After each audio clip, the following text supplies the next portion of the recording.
Good morning, everyone. Thank you for coming today. I'm United States Attorney David Toepfer, and we're here today because we'd like to announce the results of a significant crime-fighting initiative we call Operation Northern Shield. But first, I'd like to give my thanks to all of our federal, state, and local partners that helped us accomplish these results, specifically the police departments from the cities of Akron, Cleveland, Canton, Elyria, Lorain, Mansfield, Toledo, and Youngstown. Our state partners from the Ohio State Highway Patrol, the Adult Parole Authority, and also our federal partners, the ATF, DEA, FBI, and Homeland Security. This operation originated earlier this year as we began to formulate a strategy to combat violent crime. We looked at what worked in the past and also what didn't.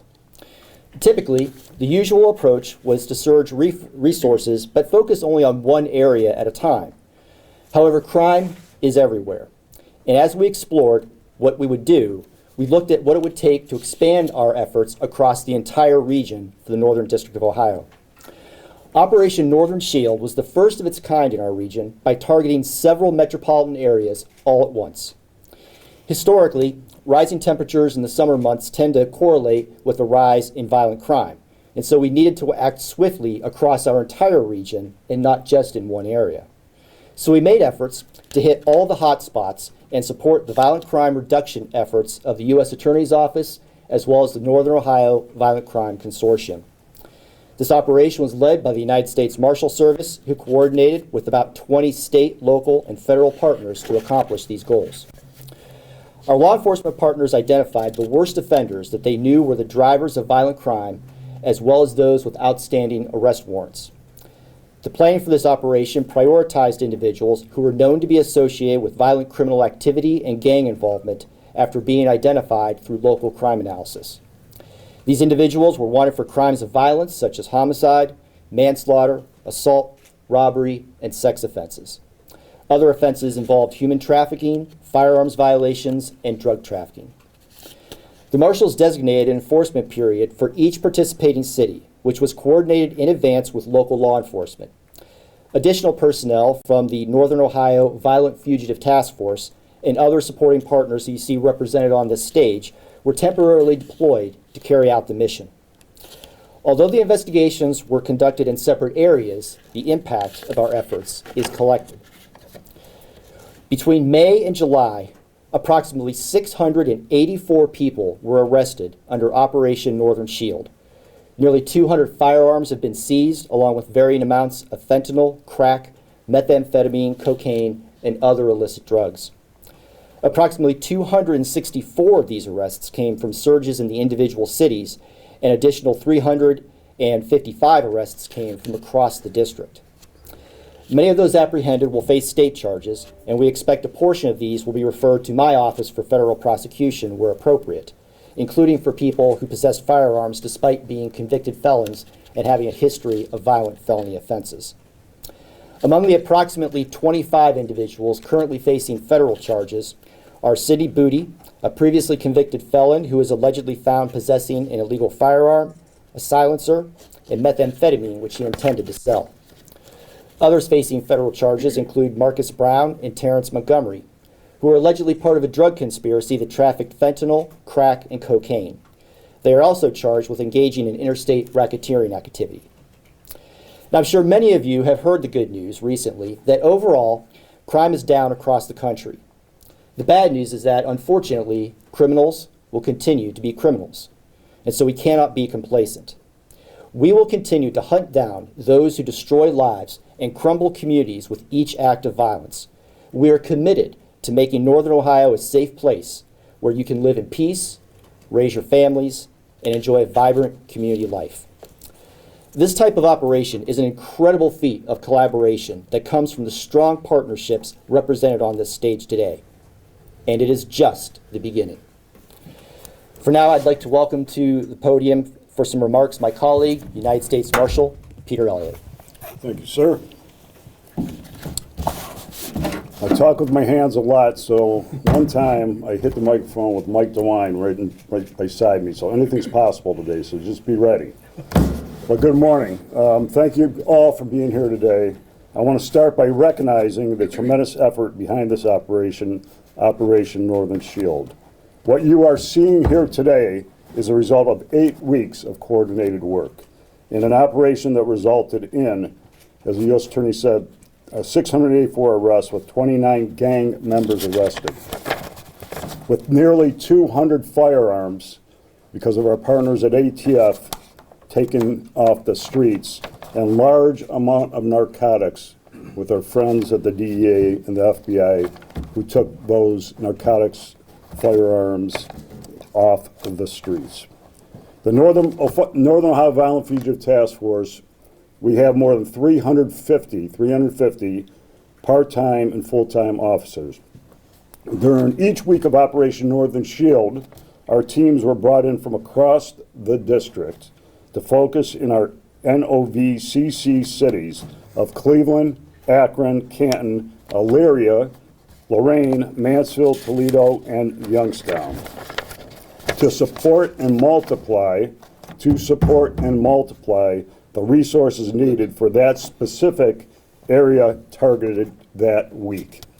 Operations like this do not happen because of one department.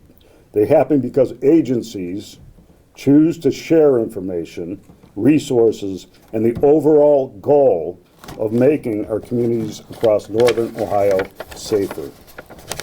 So thank you to all our chiefs and all our federal, state, and local partners in our 8 NOVCC cities. And thank you to all the members of the Northern Ohio Violent Fugitive Task Force throughout the Northern District of Ohio, including the leaders within my own agency, Chief Deputy Brian Fitzgibbon, Assistant Chief Deputy Ann Murphy, and Coordinator Brandon Stallworth. I also want to thank our outstanding U.S. Attorney, Dave Toepfer, for his leadership during this operation. He was phenomenal. In addition to thanking all partners and all the leadership here today, I want to personally thank each and every single officer and analyst who put in the long hours to make this operation very successful.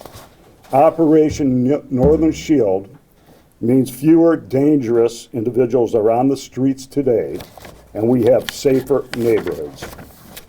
The impact of Northern Shield is only possible because these agencies did not work in silos. They worked as one team. This is what multi-agency operations look like. Different patches, different uniforms, different chains of command, but one mission. My thanks again to every agency and every officer who made today possible. We will continue to work throughout Northern Ohio moving forward. Now, it's my pleasure to introduce Assistant Chief Deputy Ann Murphy. Ann oversees our Northern Ohio Violent Fugitive Task Force. She oversaw this along with Chief Fitzgibbon. She is phenomenal, and I'm very, very proud of Ann Murphy. So without further ado, Assistant Chief Ann Murphy. Thank you very much. Good afternoon, everyone. I just wanted to give you a couple briefs on a few of the arrests that we made. I know we shared the stats already of the over 600 arrests and the warrants closed and the nearly 200 firearms that were seized. But a couple of case highlights, the first being on May 18th, the task force arrested Roberto Chillen on West Sprague Avenue in Cleveland. Chillen was wanted by the Cleveland Police Department, the Cleveland Division of Police, for a homicide. That homicide took place on January 4th, where a man who was 22 years old was murdered. He was shot and killed. When our team effected the arrest, we saw various items in plain view, including 5 pistols, 1 drum magazine, multiple loaded magazines, marijuana packaged and ready for sale, and suspected narcotics. Additionally, over $24,000 was recovered out of that home as well. Chillen currently faces charges in Cuyahoga County and is being further sought by possible federal charges as well due to the firearms taken out of his home. Additionally, on July 9th, in the Mansfield area, the Northern Ohio Violent Fugitive Task Force, along with Ohio State Highway Patrol, SRT, and Wyandotte County Sheriff's Office, arrested James Fisher on State Highway 231 in Nevada, Ohio. Fisher was wanted by the Huron County Sheriff's Office for aggravated trafficking of fentanyl, aggravated possession of fentanyl, tampering, having weapons while under disability, failure to comply, and all of these charges carried firearm specifications with them. Due to Fisher's history, the Northern Ohio Violent Fugitive Task Force worked with Ohio State Highway Patrol, SRT, and Wyandotte County. Fisher was known to carry firearms and known to possess firearms, along with a man we believed him to be living with as well. As officers approached the residence, Fisher attempted to flee out of a window and retreated back into the home. Officers were able to negotiate a surrender at the front door for Fisher and took him into custody. A subsequent search warrant at the home revealed 142 firearms, $81,000 in U.S. currency, and over 2.5 pounds of suspected narcotics. That case, in my opinion, was incredible. 142 firearms removed from a home that who knows where they would have went, how they would have ended up on the streets, and whose hands they would have ended up in. Lastly, and very, very quickly, I'd like to brief 2 homicide cases that the Northern Ohio Violent Fugitive Task Force, along with their partners, took into custody the suspects within 12 hours of the homicide being committed. In Canton, Daquan Rucker was wanted by the Canton Police Department for the murder of Richard Poole on May 24th. Within 12 hours, Rucker was taken into custody during the Surge Week here in the city of Akron. Additionally, in Toledo, a 17-year-old young girl was shot and killed on July 13th. And again, within 12 hours of the homicide happening, the suspect was in custody by the Northern Ohio Violent Fugitive Task Force and the Toledo Police Department. If there's any other questions after this, or you would like follow up with the photos for which case they belong to, please let me know. I will stick around and answer any questions. Thank you.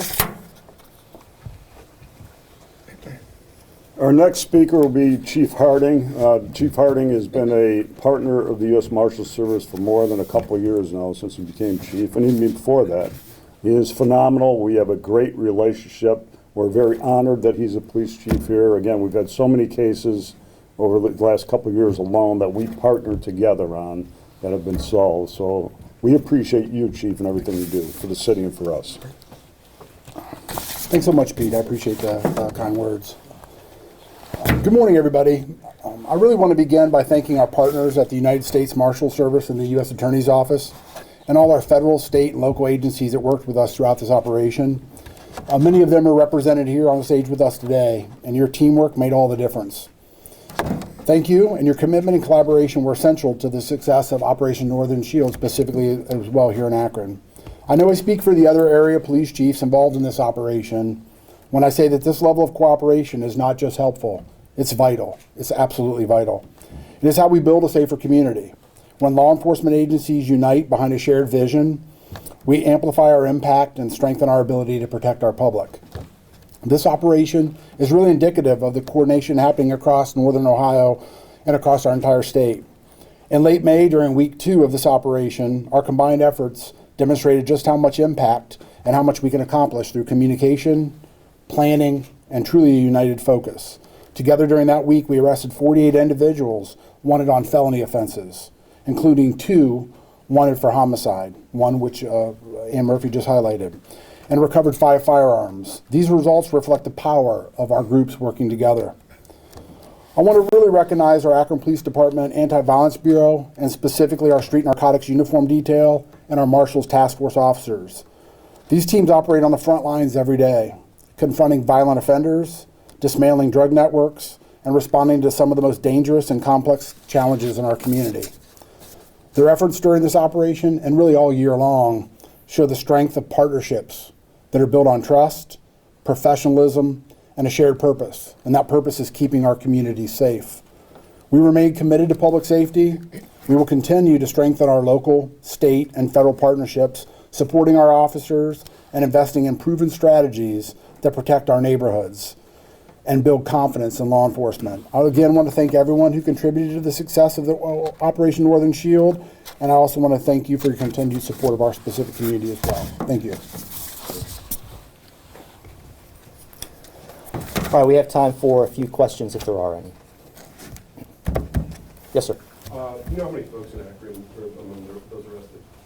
How many people in Akron were arrested? Chief, do you have that Yeah, number? sure. Yeah, we arrested 48 felons in Akron. Can you talk about the two murder cases? I know one was Canton. What was the second case? And anything that you know about the specifics on the Canton homicide, the victim, when it happened?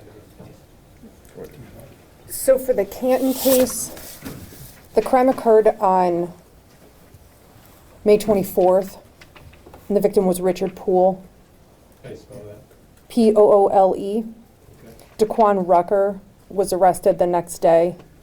I believe there was a second suspect. However, I do not have information on that for you right now. As for the second homicide case in Akron, I can gather that and get back to you on that one. I don't have it in front of me. And just to clarify, the 48 cases in Akron, that's the focus on Akron's week. The task force, although we focus 1 week at a time in each one of our cities, work does not stop after we go through that surge week. So Akron had the surge week, the week of Memorial Week actually, but the next week, work doesn't stop. We continue to work in the city of Akron, the city of Toledo, and Cleveland, and all along with all of our partners. So that 48 represents that one surge week, and then the overall over 600 represent the 8 weeks throughout. Daquan spelling? Yes. Daquan. What's the difference between just regular police work and arresting somebody within a 12-hour window and the work that you're doing on this task force? I mean, could the officers have just made those arrests as part of the regular investigation of that homicide versus this concerted effort? I think the goal is to ensure that these cases are wrapped up as soon as possible. And when we have the additional resources and the additional manpower and the focus on this, we're able to take those fugitives into custody sooner rather than later. And really what this does is it keeps our communities safer. If this is a gang shooting, if this is a gang retaliation, hopefully we're able to stop that quickly. I'm not saying that that's what that was, but that's things that we see here in the Northern District of Ohio, and why the goal is to get people wanted for homicide off the street so quickly. Homicide as well as shootings. Chief, do you know if any of these particular neighborhoods were targeted? I know we were talking about individuals, but is there any part of Akron that should feel some more sense of relief than another part, that, hey, we got these particular gang members on the street among your 48 or anything like that? So I wouldn't say specifically an area on that. So these are really more targeted on violent offenders. I think as our partners have shared, we get information, intelligence, felony warrants on violent offenders, which naturally impact our entire community, not just one area. And other operations we may focus or surge in a specific area. That was not the goal here. This was really to look for the violent drivers of violence in our communities. Specifically, as Van mentioned, I highlighted just some of the work that week in Akron, but this was across all the communities, so it wasn't one specific area.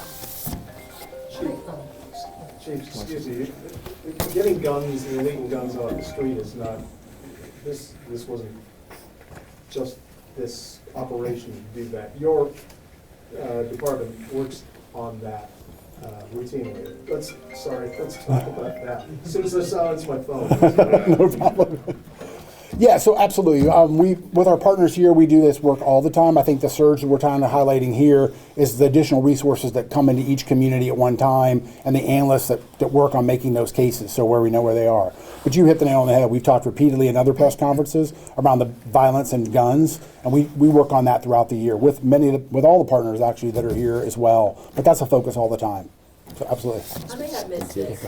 I'll just address one thing about your question as well. Part of what makes this unique was trying to alleviate a problem before it became a problem. We have historically seen, as I mentioned earlier, the spike in crime as we head into those summer months. What made this operation different from the typical police work and the great work that goes on a day-to-day basis is everybody surged to the city of Akron across this district to try to tamp that down as best as we could.